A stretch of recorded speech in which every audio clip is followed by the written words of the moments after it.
Monday. Hello, this is Rohan, recording himself in his room. Oh god, what the hell am I doing? Hello again, this is Rohan. Sorry about that. I wasn't sure if I was actually committed to doing this. I've never really done this before. Usually I would be playing games or typing horror novels, but I've been bored. So I decided to make this journal, except it's audio recorded. I like to hear myself talk. So this recording is just for me and for me only. If anyone other than myself hears this, why are you listening to this?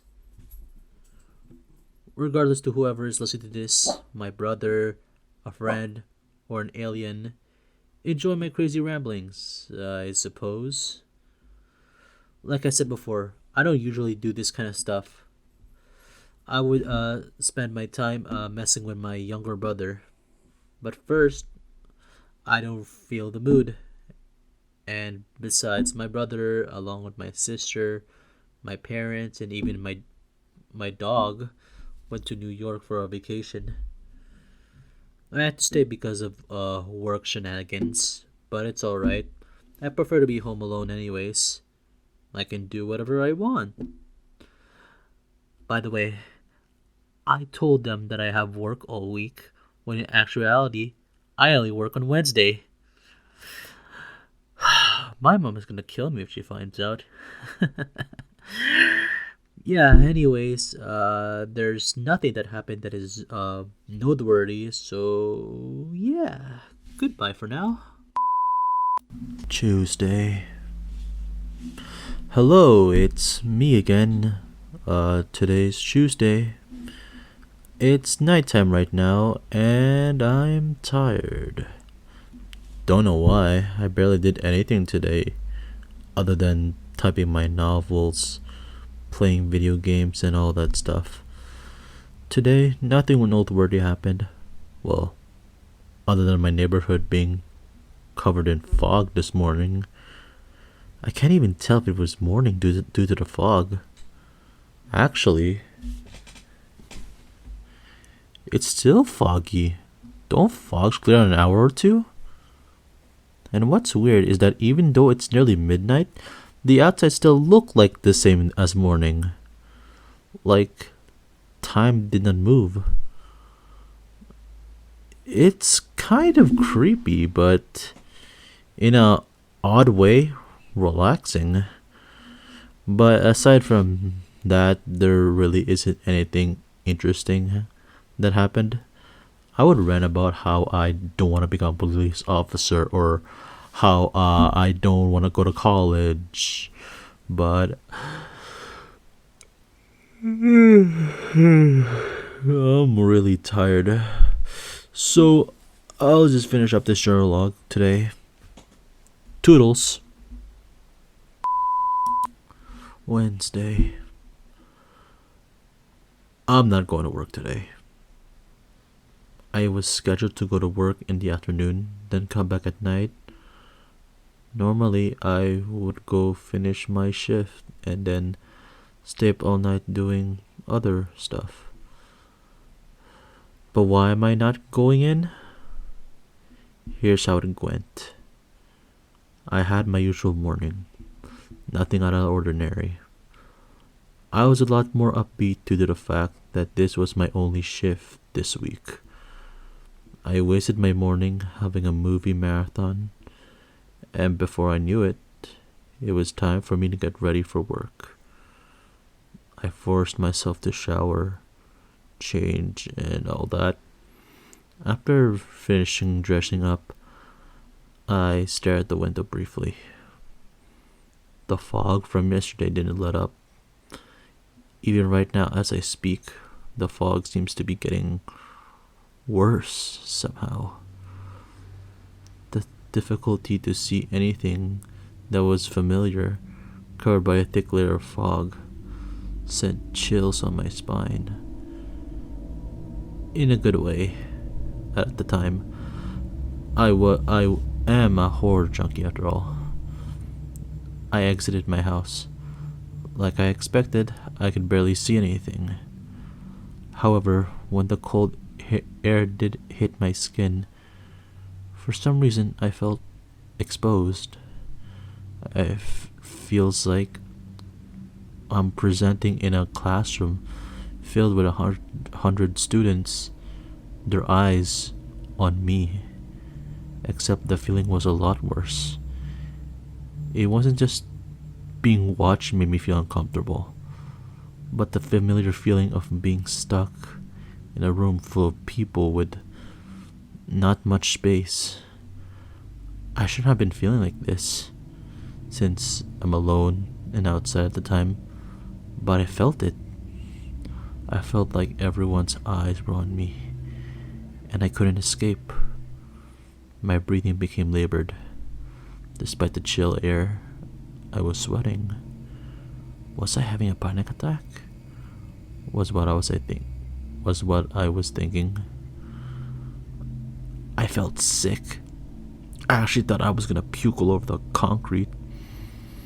For some reason, I felt compelled to take photos of the outside before running back to my house like a scaredy little child. It took me a good minute of calming myself to return to normal, but it did not save me from letting out my lunch in the sink. After calming myself, I pulled out my phone and texted my manager that I wasn't coming to my shift, using my condition as an excuse. She hasn't texted me back, which is weird because the instant I text her, she always messages back and asks aggressively why I can't come to work. Even right now, as I'm telling you this, she has to respond back. And I don't know if it's a good thing or not. Now, I know it sounds like I'm talking a bunch of bullshit. Like, I mean, what I just told you felt like it came from a freaking creepypasta or a horror novel, but it actually happened, and now, yeah, I'm not going back outside anytime soon. Well, I guess that's it for now. I need to distract myself from thinking about this crap, so yeah. Thursday.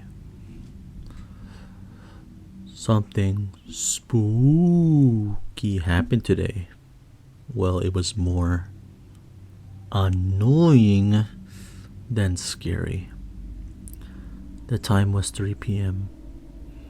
During this hour, you can find me either sleeping or typing my novels, but at the time I was ironically creating a new horror story.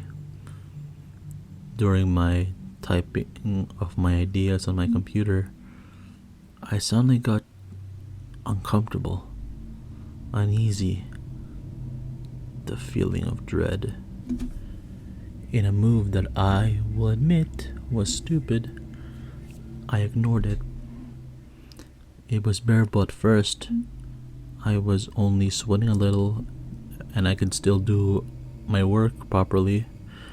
However, after 5 minutes or so, I couldn't even properly think, and my face was covered in cold sweat. Irritated and scared, my eyes began to scan everywhere in my room to distract myself from my growing anxiety. After my eyes intensely looked through my room, I unintentionally eyed my unblocked window. Oddly enough, I remembered that the window was covered by my curtains. Regardless, as usual, my eyes briefly scanned the misty neighborhood, catching a shadowy figure standing in front of my garage. I recoiled back and fell on my back. I didn't know how long I sat there. I remembered my breathing became labored. I remembered how much my body shook. Eventually, I got myself off the floor, find the urge to run and hide. I look at the shadowy figure through my upstairs window. From what I could see, The figure was short and most likely female due to her body shape. Somehow I can feel their unseen eyes stare back at me. This caused the hairs on my neck to stand. The desire of running away and hiding was more tempting with each passing moment at our stare down. Both of us seemingly can't look away from each other. Then the fog clears a little. Not the street, just the fog that surrounds the figure, revealing her to me. I stared at her, dumbfounded. It was one of my friends in high school, Michaela, wearing her high school uniform and everything, which was strange because graduation was almost a year ago. My fear and dread was replaced with annoyance and anger, even more so when she smiled and waved at me. Now, I've always been a prankster, specifically to my friend Michaela and my other mutual friend Nicole.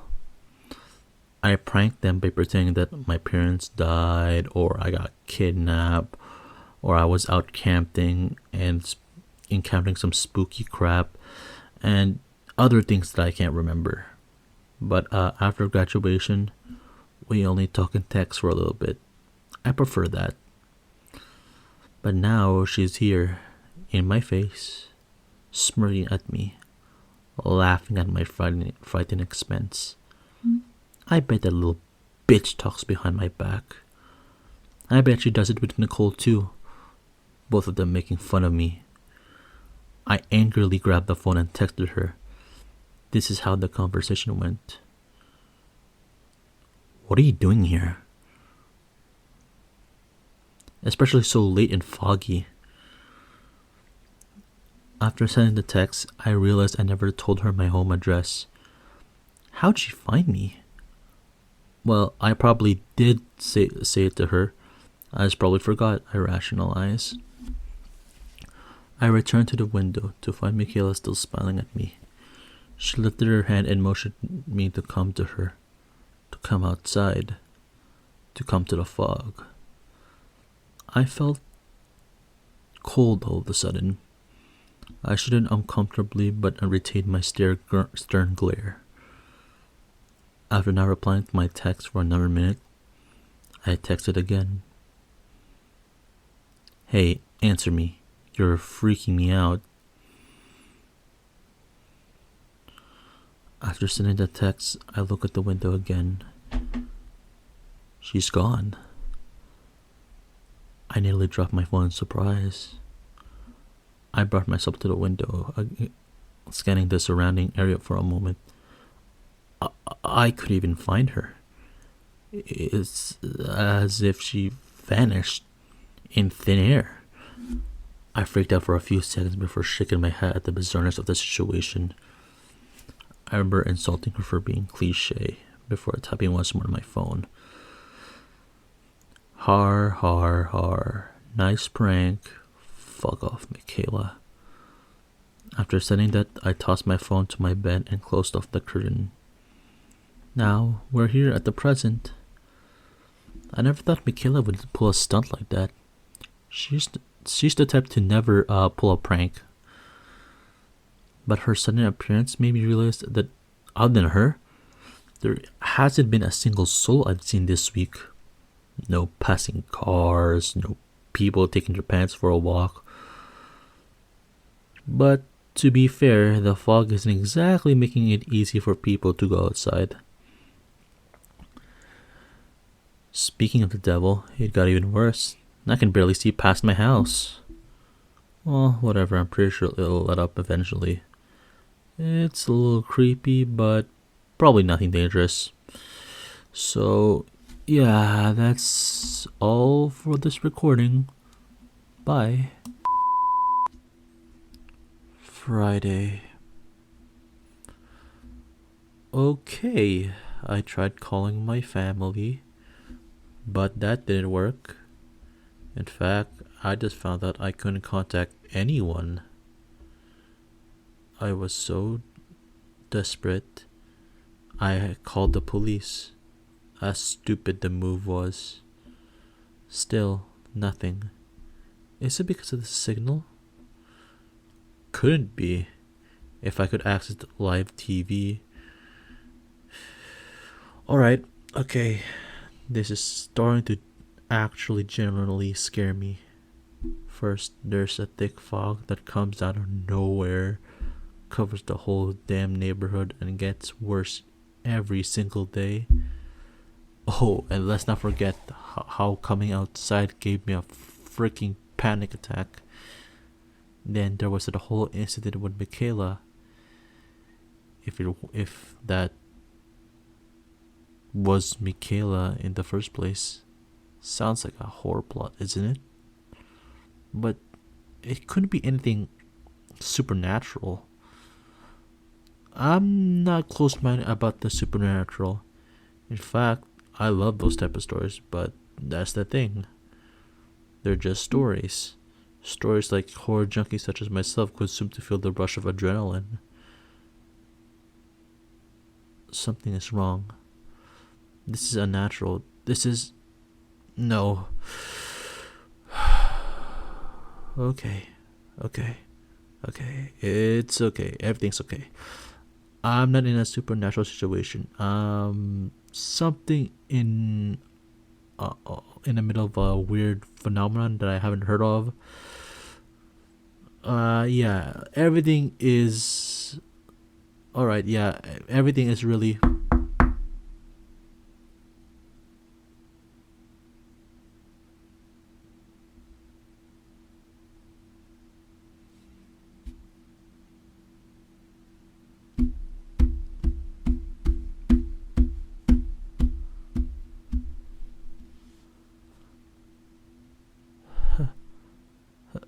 Hello?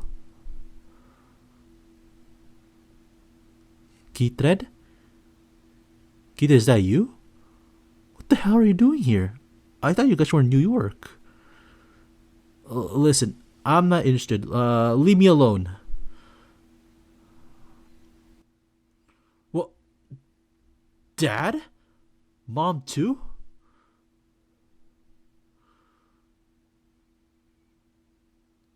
No. Leave me alone, all of you. I don't want to come with you.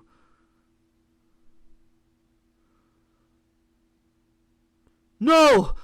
Leave me alone!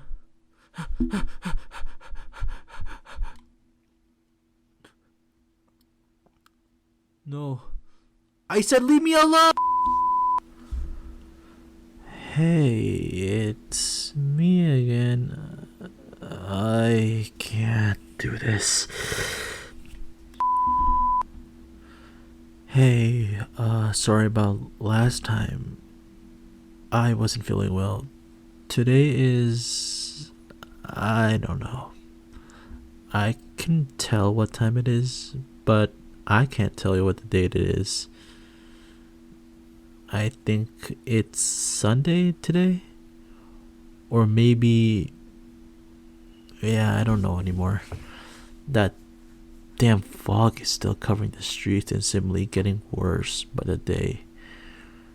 Every time I wake up, I see it. The fog.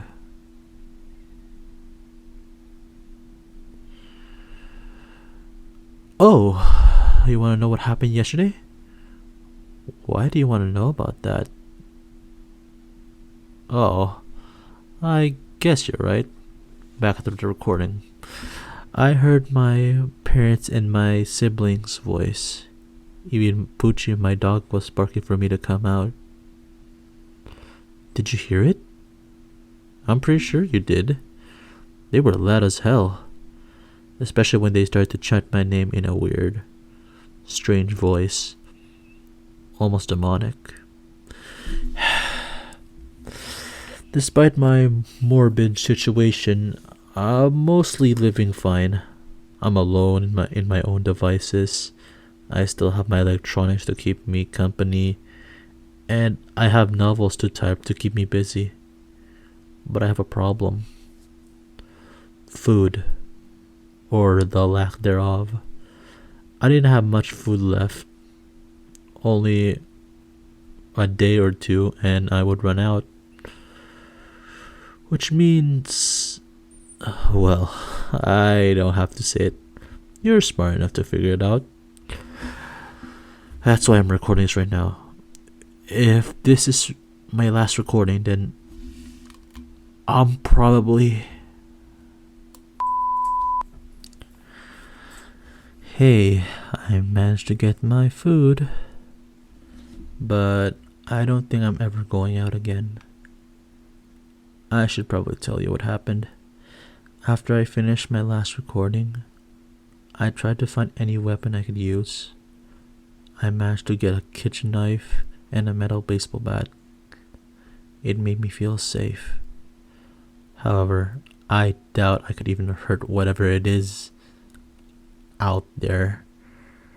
Regardless, I wasn't planning on starving to death.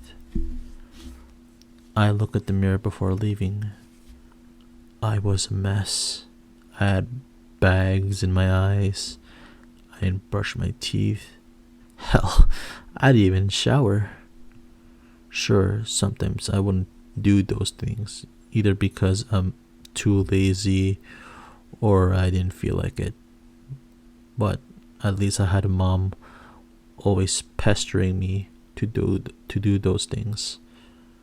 But now, I'm all alone. Wait, haven't I always been alone? No friends. And I always keep my family away from me. The only difference is that I was in real danger.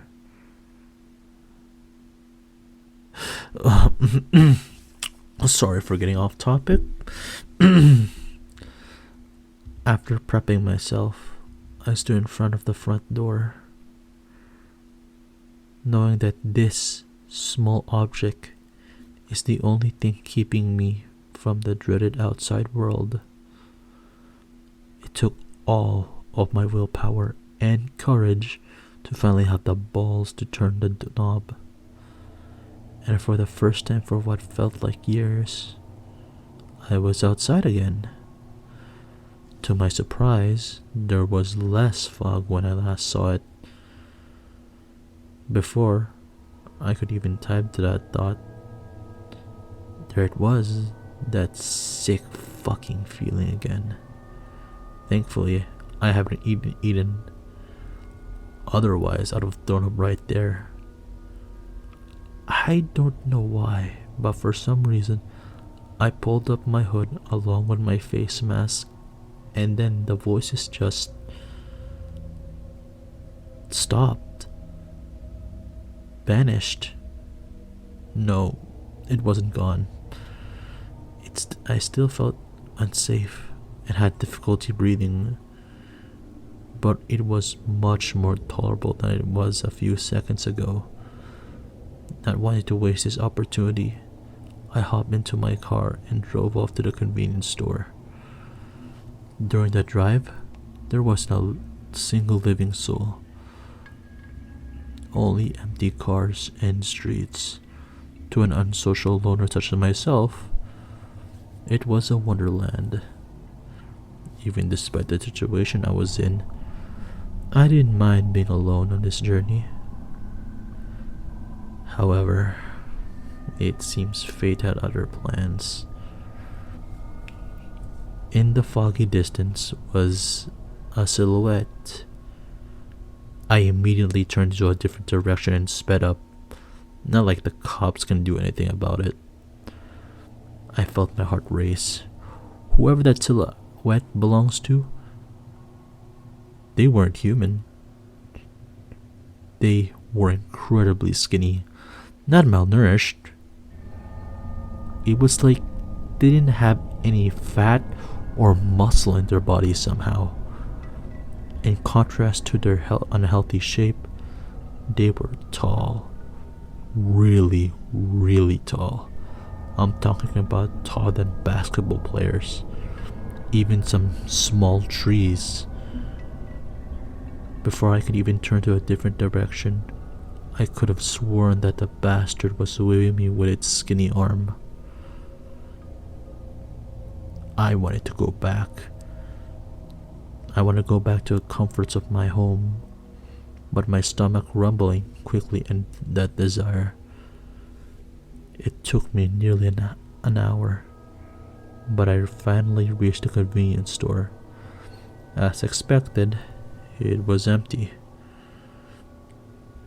After looking at my surroundings for the third time, I slowly got out of the car. I didn't even bother locking it. I was inside the store, looking at each corner to make sure I was alone. I remember tightening the grip of my knife, expecting for a monster to jump and tear the flesh of my bones. Luckily for me, that didn't happen. After a few more moments of hesitation, I shoved the candy bars, instant ramen, and other items in my pockets and in my old school bag. It even registered to me that I was robbing the place, too self-absorbed in my own survival to abide by the law.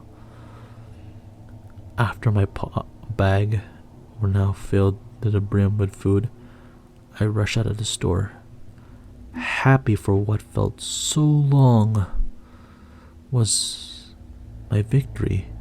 Yes, I finally had a small victory in this cold, uncaring world. However, that feeling died fast. Just a small distance from me, there were these things. Their shape resembles humans, having an arm and a head, but everything about what makes you look human is distorted.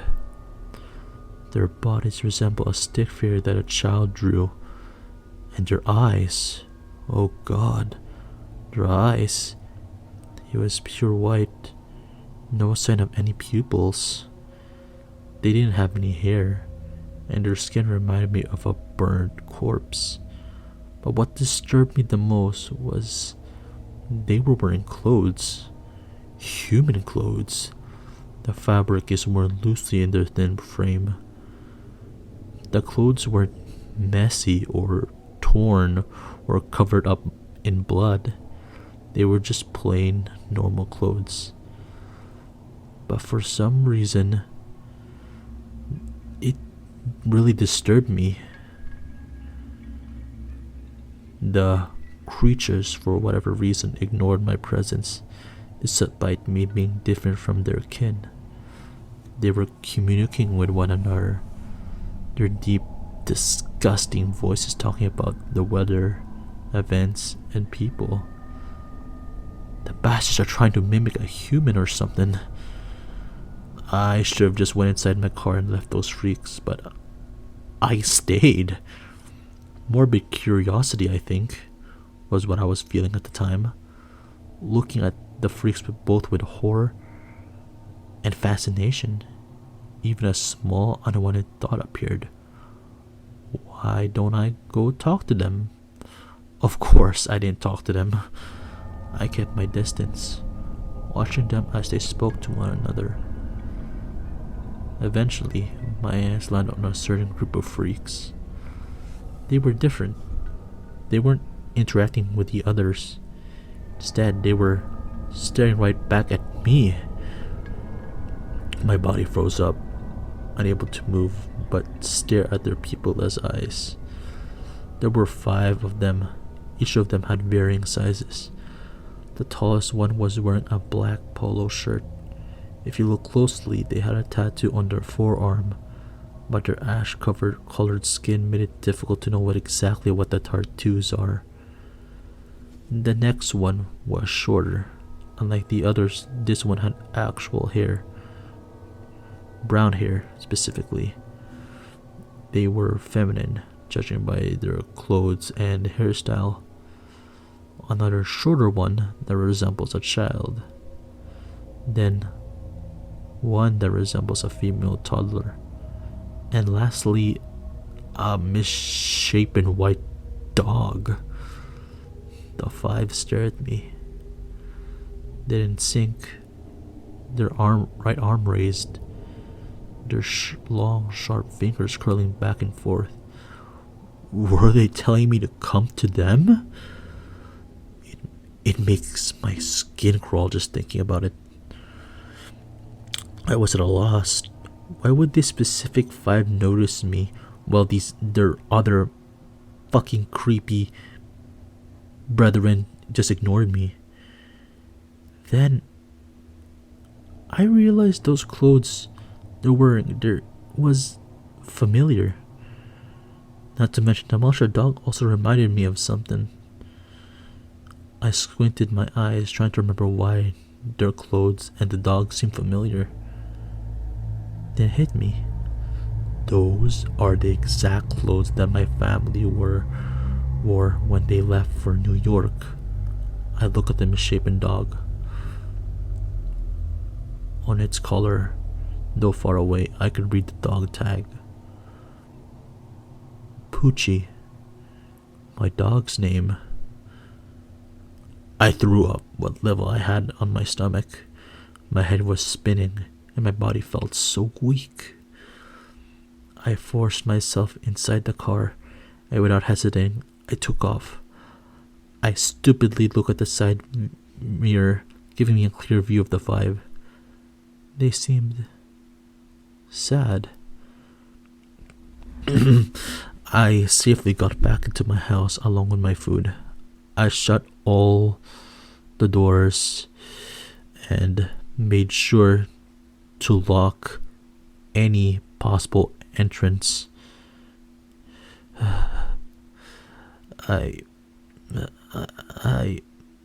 And now here I am, all alone in the cold. No, this is good. I don't need anyone. I don't have anyone. I don't need anyone. I like being alone.